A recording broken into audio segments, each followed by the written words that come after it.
Yooya daawwattoota keenyaa akkam jirtu. Kun qophii abbaa misoomaati. Qophiin abbaa misoomaa torban kanaa giddugala gabaa fi egzibiishinii bulchiinsa magaalaa Finfinneetti argamnee kan jirru. Egaa giddugala kanatti keessattuu qabiinsa herregaa teknooloojii fi wanneen mana kana keessatti hojjetaman isin daawwachiisna. Dhaabbanni kun waggoota dheeraadha kan inni tajaajilaati ture. Tajaajila kennaa ture kanaan immoo namoonni irraati fayyadamaati kan turan. Mee kanarratti hojjettoota, hooggantootaa fi warreen kana keessa hojjetan faana turtii taasifna. Hanga xumura sagantaa keenyaatti nu faana ta'an affeerraa keenya nu faana bu'a.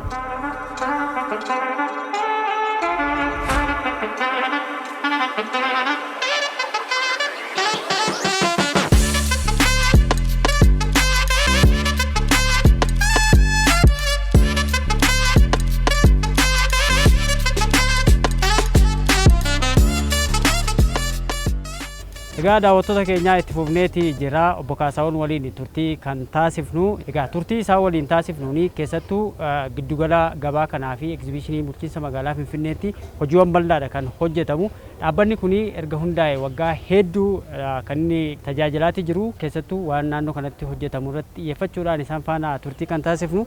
Bakkeewwan egzibiishinii oomishaalee garaagaraa illee itti dhiyaatanii mee xiqqoo ishee akka seensaaf ta'utti isarraa nu kaasta. Hojiiwwan akka dhaabbata keenyatti hojjetaman keessaa hojiin guddaan hojiiwwan agarsiisa adda addaa, baazaariiwwan adda addaa, feestivaalota adda addaa giddugala kana keessatti qopheessuudha. Giddugalli kun akkuma argitan dhaabbata kana keessatti waa lamatu jira. Dhaabbanni giddugalli egzibiishinii kun jira. Gara gadiitti immoo dirree masqalaa jira jechuudha. Kanaaf awtaariiwwan lamaan kanarraa galii maddisuudhaan akka bulchiinsa magaalaatti misooma hojjetamu. Kanaaf illee akka dhaabbata kanaatti bu'aa buusaa jira jechuun danda'ama jechuudha. Dhaabbanni kun egaa buleessa. Dhaabbata buleessa kana keessatti immoo muuxannoo baay'eetu horatamaa. Gama bittaa gaafa jedhamu akkamitti ibsama muuxannoon gama kanaan jiru maal fakkaata? Dhaabbatichi kun hundeeffama isaa jalqabee bara 1975 irraa kaasee hojiiwwan hedduu hojjetee dabarseera. Keessattuu hojiiwwan agarsiisaa fi egzibiishinii baazaariiwwan adda addaa kanaan beekama ture. Isaan irratti immoo akka mootummaatti ergamni kennameef keessaa giddugala bashannanaa fi hojiiwwan misooma adda addaa deeggaruudhaatti akka bulchiinsa magaalaatti immoo hojiiwwan uummata magaalaa kanaaf tajaajila guddaa kennan keessaa inni guddaan keessattuu baazaariiwwan gurguddoo sadiitu jira waggaa kana keessatti waggaa tokko keessatti kan raawwatamu. Bara haaraa keessatti simannaa bara haaraa ni raawwatama. Itti qilleeni jira. Itti aansee ayyaanni faasikaa ni jira jechuudha. Isaan kun caalbaasii mootummaan karaa iftoomina ta'een baasu akkuma kanaan dura baasaa turreen baasni isaa sanirraa uummanni magaalaa kanarraa alattis daangaa magaalaa Finfinneetti kan argamu hundi isaanii asitti argamuudhaan oomishaa fi oomishtummaa kallattiidhaan gara fayyadamtoota akka dabarsu gochuu irratti gahee guddaa qaba dhaabbati kun jechuudha. Kanarraan ka'ee raawwatee galii akka dhaabbataatti kan arganu tokkoffaa baazaariiwwan gurguddoo sanaan kanarraati. Kanarraaf immoo hojiiwwan agarsiisa yookiin baazaarii egzibiishiiwwan adda addaa kan biyya alaas kan biyya keessaas ni raawwatama jechuudha.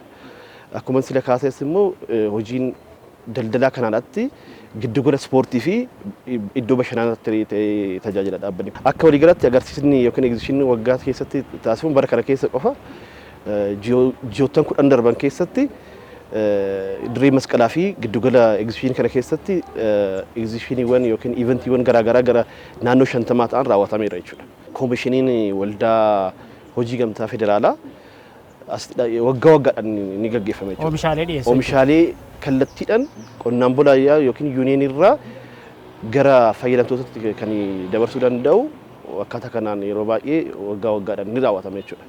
Kuni waggaa waggaatti ni eegama jechuudha. Akkuma baazaariiwwan sadan darbanii wantiin akkasii kallattiidhaan uummata keenya fayyadamuudha gatii madaalawaa ta'een keessattuu meeshaalee dhumaatii kanneen akka zayitii kanneen akka fuduraa fi kuduraalee adda addaa meeshaalee mana keessaa akkasumas immoo midhaan dheedhii adda addaa kallattiidhaan qonnaan bulaarraa argachuu ni danda'u jechuudha. Yuuniyeen irraa argachuu ni danda'u jechuudha.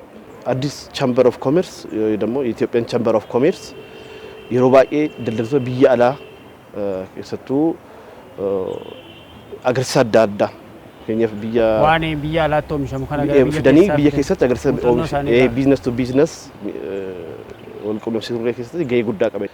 Muuxannoowwan immoo biyya alaa jiran biyya keessatti akkamiin akka dalagamuu danda'u hojii guddaa uumuu danda'a waan ta'eef akka biyya keessattis akka biyya alaattis hojiiwwan garaagaraa ni raawwatamu jechuudha. Mooraan kun bal'aadha. Almost naannoo hektaara 2.5 waan akkasitti mooraan kun giddugalli egzibishinii kun jechuudha. Mooraan kun waliigalli isaa jechuudha. Kanaaf iddoo kan effektiivliitti fayyadamuudhaaf maal goone kana dura ijaarsi adda addaa ni jiraata.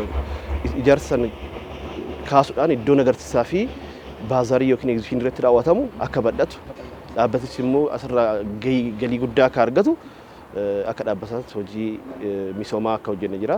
Piroojeektiin kun immoo erga ijaaramee harka keenya keessa galee galiitti argachuun alatti immoo magariisummaa isaa eeggatee akka itti fufuuf hojiin adda addaa hojjetamaa jira jechuudha. Bishaan gadi fagoo mooraa keenya keessatti qopheessuudhaan yookiin qotuudhaan bishaan akka walirraa hin cinne fakkeenyaaf manni fincaanii hedduutu jira giddugala kana keessatti dirree masqalaa dabalatee tajaajila iveentiiwwan akka biyyaatti hojii gurguddootatti hojjetama.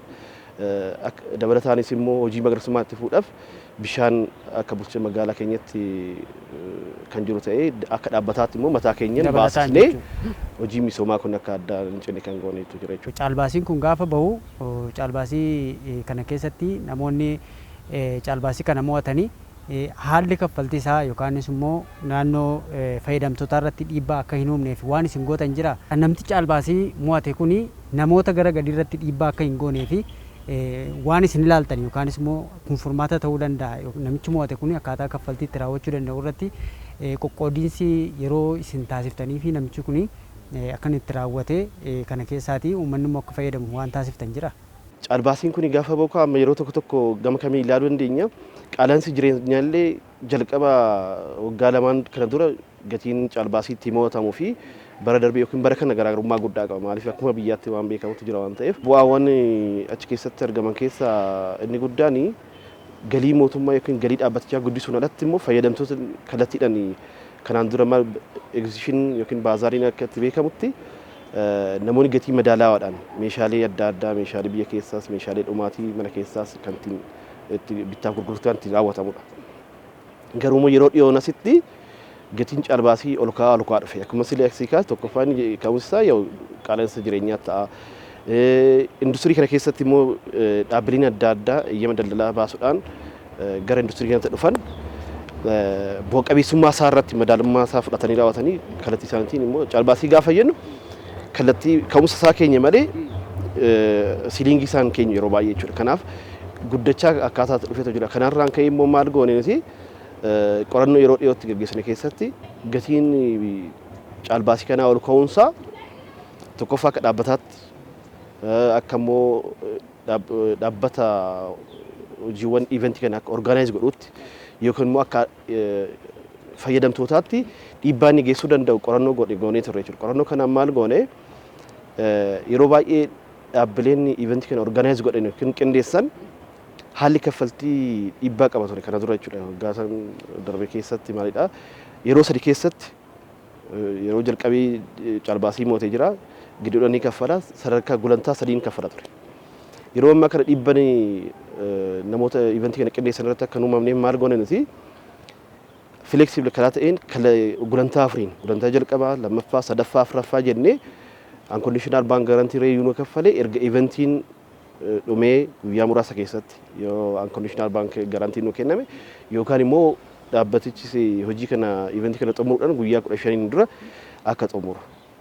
Almost maal godhaa jirra yeroo akka itti fudhatan isaanis akka itti yaadan mallaqa kana dhiphanneef caalbaasii yoo baasnu ji'a dursinee baafne jechuudha. Maaliif tokkoffaa dhaabbanni waan kana qindeessu akka irratti qophii guddaa godhu daldaltoonni illee yeroo tokkoon kaffalaa gaafa jedhama akka hin cinqabne jala nus duraan gulantaa sadiin kan kaffalan suni gulantaa afuriin akka kaffalamu isaan illee akkaataatti godhameetu jira. Gara fuulduraatti immoo uummanni keenyas dhaabbannis akkaataa kaffaltiin akka ciccitee nurraa nafne fayyadamtoonnis gatii madaalaan akka argatan dhaabbanni immoo waan kana orgaanaayiz godhu yookiin qindeessu illee fayyadamaa ta'ee bu'a qabeessa ta'ee akka bahu irratti hojjechaa jiru jechuudha. Gama kaffaltii herregaatiin hojiiwwan naannoo oodiitariitiin naannoo kaffaltii herregaa yerootiin raawwachuu galii mootummaa yeroodhaan kennu keessatti maqaa gaarii qabdu. Isa kanaan immoo naannoo abbaa taayitaa dhaabbilee bulchiinsaa magaalaa Finfinneetiin badhaasa wayii akka qabdanii odeeffannoon hin qaba. Inni kun muuxannoo kana ogeessota herregaa keessan gama bittaatiin gama jiruun wal qindoominni isin jidduu jiru maal fakkaata? Isa kana irratti xiqqoo ishee yaada nu kaasa. Dhaabbanni kun caasaa mataasaa qaba. Caasaa kana keessatti immoo maanajimentii mana hojii keenya hoogganaa mana hojii keenya wajjin walitti dhufeenyi gaariin jira. Hojii immoo dhaabbatichi kun inni guddaan galmi isaa maadha bu'a-qabeessa ta'uu dhaabbilee adda addaa isaan wajjin hojii wal fakkaatu hojii irratti dorgomaa ta'ee darbuudha. Dhaabbanni misoomaa kun yoo bu'a-qabeessa hin taane yookiin bu'aa gaariin buufanne yoo ta'e kisaaraa keessa ta'e yaa'u rakkoo guddaa keessa gala waan ta'eef kanaaf maal gochuu dandeenya hojiin hunda keessatti hojii wal dubbisutu jira. Hojii waliin wal tumsaa hojjechuutu jira waan ta'eef akka dhaabbata keenyatti walitti dhufeenyi yookiin hariiroon maanajimentii keenya wajjin jiru akkasumas hojiiwwan adda addaa hojjechuudhaaf hojjetaa keessatti waliigalteen akka uumamu walitti dhufeenyi gaariin akka jiruu fi hojii hunda tumsaa fi beekamtii nama hundaatiin akka hojjetamu keessatti gahee guddaa qaba. Magaalaa Finfinnee kanatti illee waggaa waggaadhaan badhaasanii qabna.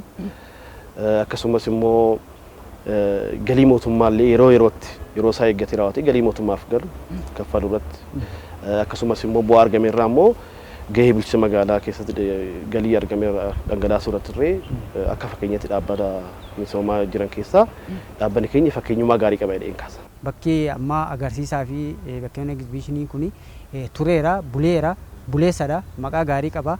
Maqaa gaarii qabate kana qabatee akka itti fufuu fi akkuma magaalaa keessatti argaati jirtanii bakkeewwan agarsiisaa hedduutu banamaatu jiru. Magaalaan ammayyaa'aati jira, koriidariidhaan misoomaati jira.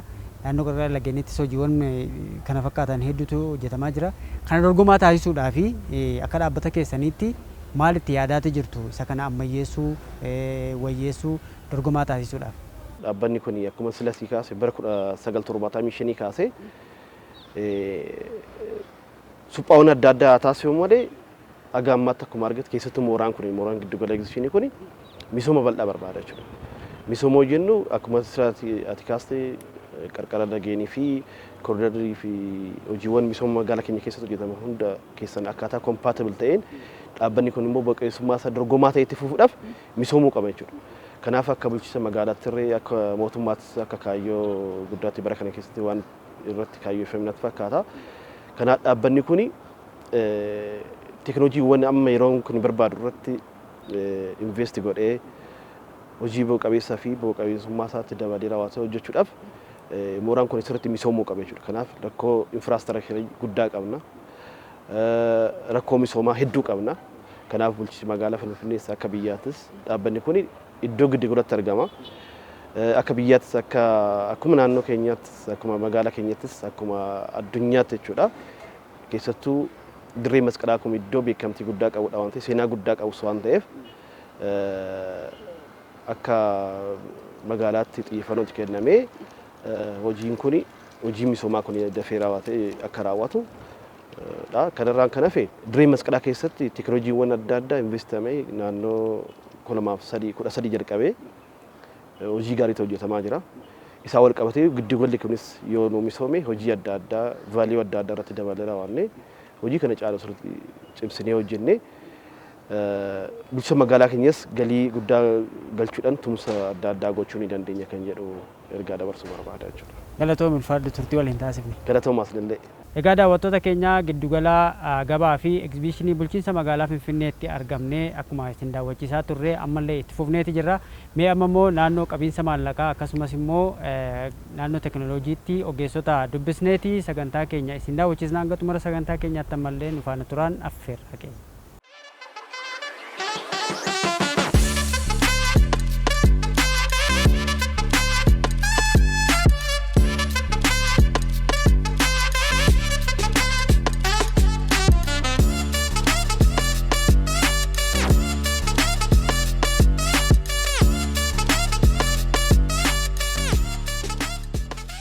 Akka kutaan herregaa keenya baay'ee cimaadha. Piistirii akkaawuntingii kan jedhamu siistamiin jira. faayinaansiin kanatti fayyadamaa. Dhugaa dubbachuuf nama dijitoota jiran irraa sirriitti herreega isaa ji'a ji'aan herreega cufuudhaan wanta sassaabamu sassaabuudhaan wanta kaffaluu qabnu immoo kaffaluudhaan akka gaariitti hojjechaa jira. Inni guddaa inni waggaa waggaatiin hojiin hojjetame kun hojiin herreegaa kun ooditii godhamuu qaba.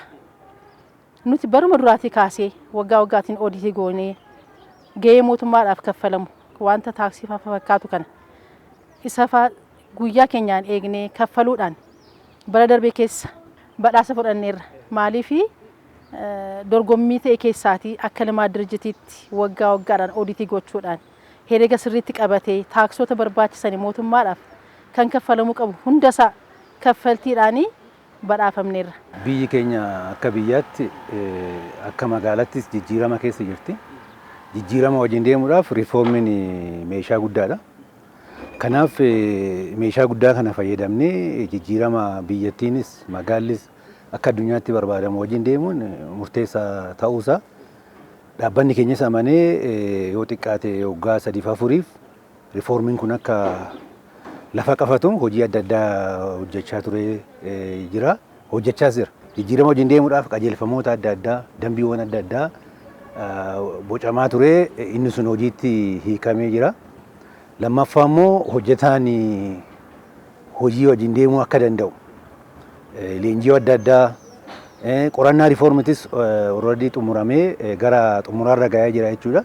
Waggaatti al 3 caala baasii baasnee birrii guguddaatiin miliyoona 100 ol kan ta'uun mo'uudhaanii tajaajila isa kutaa gibbii kana keessatti jechuudha. Inni duraan dursineetu kan nuti sassaabnu term of payment qaba.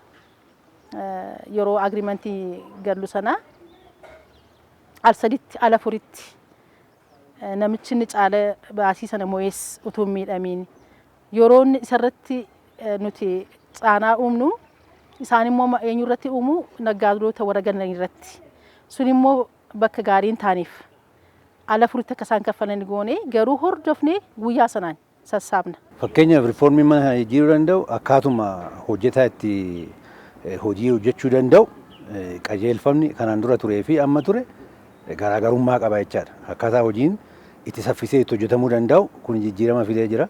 Mooraa kana keessatti immoo akkaataa qabeenyi kanaan dura itti ture yeroo dheeraate ture gara maallaqaatti jijjiiramuu danda'amu. Mooraan kun yookaan immoo biizinasiif akkaataa itti ta'uu danda'u. Qajeelfamni kanaan dura hidhee ture sun qajeelfamni biraa yookaan dambiin bahee akkaataa hojiitti hiikamuu danda'u. Fakkeenyaaf iddoon kun iddoo daldalaa akka biyyaatti iddoo ijaati. Iddoo ijaa kan ta'e kan akkaataa daldalaaf ta'uu danda'u. Fakkeenya mooraan kun keessa wantoonni baay'een isaanii diigamanii wantoonni irraa diigame sun immoo maallaqaatti jijjiiramee inkaamillee akka ta'u. Iddoon sun immoo biizinasii akka fidu. Kun amma keessattuu qajeelfamoota meeshaa ittiin kanaan dura ture itti karaa maallaqaatti jijjiiramuu danda'u. Qajeelfamni sun bahee karaa hojiitti jijjiiramee jira jechuudha. Gosaan galii mana kanaa gara 14-15 ta'a. Akkuma sitti manni guddaa caala baasii waggaatti al 3 ayyaana guguddaatiif ba'u ta'eetu jiru. Akkasumas sagantoonni kan biraa akka konsertii fa'aa walgahiin fa'aa hin adeemsifama mana kana keessatti. Paarkingiin guddaa jira. Akkuma beektanii meegaa piroojeektii guddaadha. Iskiriinoo kun guguddaan kun kiraayii keessa jiru. Suuqonni kiraayiin jiru. Kun hundumtuu gaa yaa'u akka galiitti wanta ilaalamuuf galiin kun waggaa waggaadhaan iqadiin qabamee iqadii sana karoorri qabamee karoora sanaan immoo amma jirrutti 100 ol dhaabbata mootummaa tokkotti isa sassaabne sana wanta adda addaaf mootummaaf wanta baasii goonuu fi sirriimatti nuti kan sassaabnu kaffaltis immoo yeroo masaatti kaffalla. Kanaaf akkuma sitti mee kana dhaabbanni kun karaa herreegaa maqaa gaarii qaba. Paarkingii yeroo tokkotti konkolaataa 1400 yeroo tokkotti qabu. Akkasumas immoo teekinooloojii ammayyaa qabu. Daldala suuqota adda addaa qabu. Yeroo tokkotti uummata hedduu kan keessummeessuu danda'u parsantiin yookaan walakkaan isaa hojjetamee egaa hojii eegalee waggaa 5. Kunis immoo sadarkaa Itoophiyaatti sadarkaa Afrikaatti tokkoffaa ta'ee akka hojjetamuuf mootummaan qorannoo isaa fixee waan hundaa diizaayinii isaa maaliin isaa xumuramee har'a boruu hojiitti galamuudhaaf eegamaa jira jechuudha. Kanaaf dhaabbannis kanaaf of qopheessee qorannoon adda addaa yeroo adda addaa godhamee jira jechuudha. Amma karoora cimaa qabameera. Kuni sirraa'uu qaba akka gaariitti kan barasaa ilaallatu kan iddoo isaa ilaallatu egzibishin maakalee akkuma argitu kana unuura magaalaarra jira. Unuufama qabeenyi keenya inni guddaa iddoo inni jirudha. Kanaafuu amma waa wanti sirraa'utu akkuma sitti hime galmeemti kuni akka cidhaaf ta'utti akka walga'iif ta'utti akka haaraatti hojjetamee sirraa'ee utuu waan hamma jiruun akka sanatti utuu zamanaawii ta'e qophaa'ee galiin keenya baay'ee dabalaa deema. Akkuma itti amma baay'ee nu yaaddeessa waan sun sirraa'e malee galiin kun gadi bu'aa deema kan jedhu baay'ee addaa jirra. Wanta sirreeffachuu qabnu garuu mootummaa wajjin walitti isa hojjennu kanaan qabeenya kana sirreeffannee gara fuulduraatti galii guddaa akka argachuu fi ammas yaaliin godhamaa jira karoorris qabamee jira.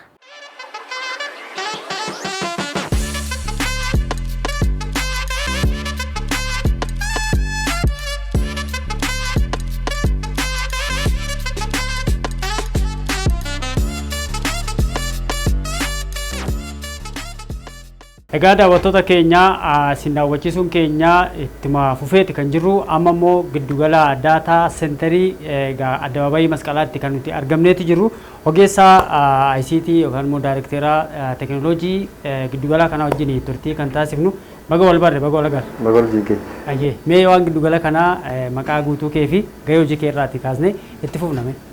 Maqaan koo Lalisaa Xaawuun jedhama. ICT daayirekterii irratti hojjechaa jira. Amma kutaa jirru kuni daataa seenterii jedhama. Daataa seenteriin kuni teekinooloojii addunyaa irra jiru jedhamu keessaa baay'een isaa as keessa jira. Nu bukkee jira jechuudha.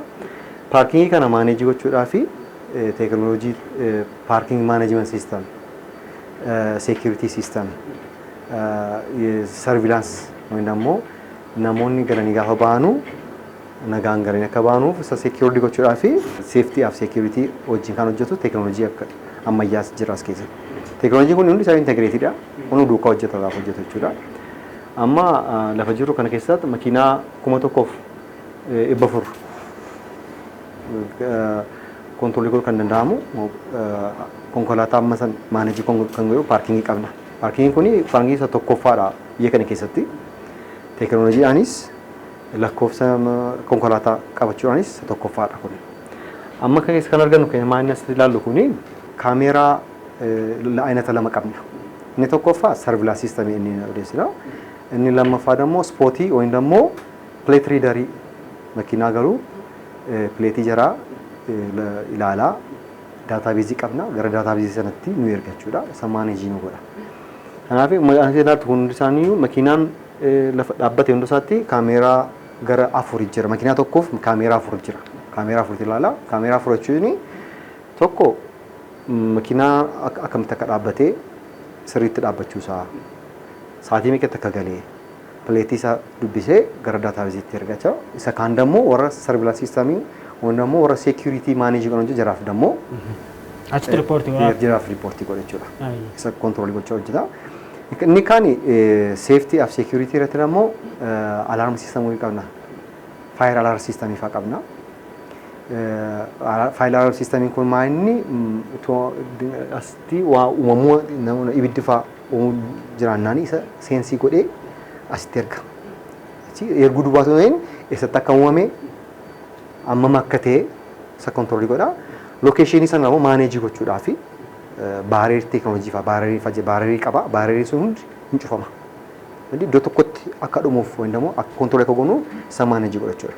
Kun hundi kan maaneejii ta'u asitti maaneejii ta'a jechuudha. As keessatti waan nuyi itti ilaalaa jirru bakka dhaabbii konkolaataa alas immoo naannoo kana kan ilaalaa jirru bakkee mooraa masqala addabaabaayii fa'aa kana kan ilaalaa asiin amma magaalaa Finfinnee ilaalaa jirra. Dheerina hanga kana as ta'anii to'achuu deebisees immoo as naannoo kana gabaabsanii akkaataa wanni itti ilaaluu dandeenya. Kaameraan keessanii naannoo kana guutuutti hin to'ata jechuudha. Kaameraan inni bakkee irra argannu kuni kaameeraa guddaadha. Distaansii baay'ee deemuu kiiloomeetirii adeemuu danda'a. PTZ isaa PTZ teekinooloojii isaa PTZdha. Bakkee kanarratti waan baay'ee miitingii waan immoo piroogiraamii baay'eetu dhiyaata iddoo kanatti. Gavarmentiidhaanis Sagantaan gurguddaan sagantaa magaalaa gurguddaa kana magaalaa jiru asitti dhiyaata. Isa kontiroolii gochuudhaaf kaameeraa gara 6 qabna. Kaameeraan 6 kuni dhiyoottis fagoottis ilaaluu danda'amu. Danda'ama kuni nu bichaatu nuyinis federal poolisii deennet biiroo jarris kan hojii qonnamanii hojjetu jechuudha. Sammaanii gochuudhaaf itti hojjenna iddoo kanatti bakkee kanarratti maalata nama. Iddoo kanatti namoonni asii olii deemus bashannanaaf dhufu hundi seefidha jechuudha. Seekiritiidhaanii seefi waan ta'eef. Rakkoo yoo uumame asuma teessaniiti Ilaaluu qaama dhimmi ilaallatu yoo rakkoon uumames immoo poolisii yookaan qaama nageenyaatti inform gochuu fi bakka kun murteessaa jechuudha. Murteessaadha baay'ee murteessaadha. Public wifi qaba. Public wifi jechuun distaansiin jara baay'ee kan deemu kan Itiyoo Telekoomii wajjin ta'ee namni dhufe hundi wifi internet access gochuu ni danda'a jechuudha. Public wifi qabu. Iddoo kanatti access ta'uus ni danda'ama. Argachuu ni danda'ama. Teknooloojii sirriidhaan kun akka biyyaatti sadarkaa kamiirra jira? Piroojeektiin kun piroojeektii yeroo jalqabaati Finfinnee keessatti. Finfinnee keessatti piroojeektiin naannoo kanatti hojjetame kun isa jalqabaati. Agartuu biyya kanaattis immoo giddu galeessa irra waan jiruuf teknooloojii akkamii hidhattan amma waan asirraatti argaati jirru waan gama kana argaa jirru deebisees immoo waan achitti ilaalaa dhufne kun waan gurguddaan fakkaata. Amma teknooloojii addunyaarra jirutti guyyaa guyyaadhaan guddachaa deemaa jira. Ammas ilaaltan kuni teknooloojii isa tokkoffaadha. Ammayyuu maal. Asuma Finfinnee keessatti paarkingii baay'ee jiru amma kan ijaaraman haaraa. Ammayyuu teknooloojii akkasii kan qaban baay'een isaanii hin jiran. Ammayyuu kun isa guddaa isa tokkoffaadha. Jechuun mootummaanis itti yaadee kan itti jedhe kun. Warra kaaniif iyyuu barsiisaa ta'uu danda'a. Kun isa guddaa tokkoffaadha ammayyuu teknooloojii isaa maal. Nuwas pilaaniin keenya maanni gara fuulduraatti teknooloojii AI artificial intelligence wajjin wal qunnamsiisanii hojjechuudhaa fi isas itti yaalaa irraa amma teknooloojii isaa security saayidaanis suma PMS park emergency tabii keenyaan namnis gaafa dhufu uumaatu hin tuqiini lafa jirutti hundarratti makiinaa isaa availability ta'uusaa location availability ta'uusaa buukii godhee akka hin dhufu waan akkasii itti hojjechuu jalqabneerra. Sarratti maannaa daatabeezii deeveloppii gochaa jirra. Isas dhiyootti implementii goonee yaadaarra. Konkolaattonni amma gara gadii jiran kun akkaataan dhaabbii isaanii yoo konkolaataa sanirraati foddaan faa banamee taa'ee faa yoo akkaataa dhaabbiin isaa seeraan hin teenye faa as teessanii maamila keessan jalaati rakkoon hanni tokko tokko darbee mul'achuu danda'a hin beekamu yoo suni akka hin uumamnee fi waan ittiin to'attan kaameraawwan kana arfan immoo tooftaa akkamiitiin kan isin bira geessanii namticha ulaa banee deeme sanaan akkamitti alaarmi gootu. Maal qabna siistemii tokko public address system kan jedhu qabna. Public address system jechuun maal inni namni tokko konkolaataa tokko dhufee wayii ibsaatu hin balleessiin. Wanuma sirriitti tun dhaabiin deemnaani public address ani gara isaatti meseejii ergina. Jechuun annaawunsii godhama. Iddoon dhuman public addressiin biiltiidha. Teknooloojii kana wajjin maal isaanii kan biraa immoo maal inni kaameeraa qabnu kuni seensarii qabu. Seensarii jechuun movement sensor waa gaafa movementii qodaa tokko keessee qodaan sun gaafa ka'u alaarmii kenna. Waan akkasii teknooloojii akkasii qabu. Isaanii security systemichi maaneejii gochuu danda'a jechuudha. Isaan hojjechaa jirran. Galatoom ulfaadhoo waan bareedaa argine jabaadhaa isin jira. Galatoomaa. Ayyee.